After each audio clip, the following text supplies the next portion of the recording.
ইসরায়েলের পথে ঘাটে ছড়িয়ে ছিটিয়ে আছে হুথি বিদ্রোহীদের ছোড়া ক্ষেপণাস্ত্রের টুকরো।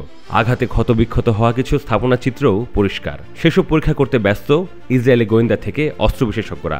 তারা খুঁটিয়ে খুঁটিয়ে সব দেখছে, হয়তো বোঝার চেষ্টা করছে হুথির ক্ষেপণাস্ত্রে এমন কি আছে যা আয়রন ডোমে আটকাচ্ছে না। হুথির ক্ষেপণাস্ত্র সব প্রতিরক্ষা বলয় ভেদ করে ইসরায়েলি ভূখণ্ডে আঁচড়ে পড়ছেই।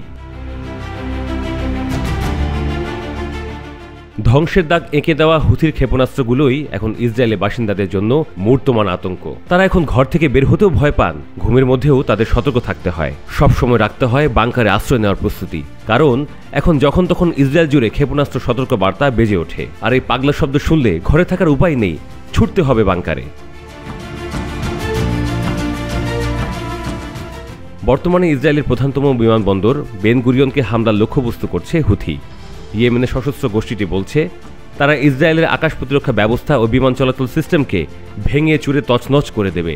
ইসরায়েলকে কোনোভাবেই তারা আর শান্তিতে থাকতে দেবে না।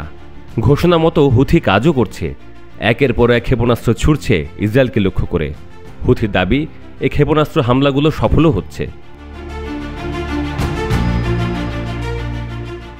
ইসরায়েলি সেনাবাহিনী সোমবার জানিয়েছে যে তেল আবিব সহ দেশটির কেন্দ্রীয় অংশে বিমান হামলার সাইরেন বাজানোর পর তারা ইয়েমেন থেকে ছোড়া একটি ক্ষেপণাস্ত্র হামলার প্রতিহত করেছে।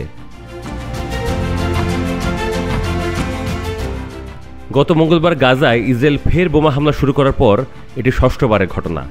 এই নিয়ে 6 বার ইসরায়েলি সেনাবাহিনী ইয়েমেন থেকে ছোড়া ক্ষেপণাস্ত্র হামলার প্রতিহত করার দাবি করেছে। ইসরায়েলি সামরিক বাহিনী দাবি করছে তারা হুথি ছোড়া প্রায় সব ক্ষেপণাস্ত্রই ভূপাতিত করতে পারছে। দু একটা এখানে সেখানে আঘাত করছে, তবে তেমন একটা ক্ষয়ক্ষতি বা হতাহতের ঘটনা ঘটছে না। কোথাও কোথাও সামান্য দু একটা আঁচড় লাগছে।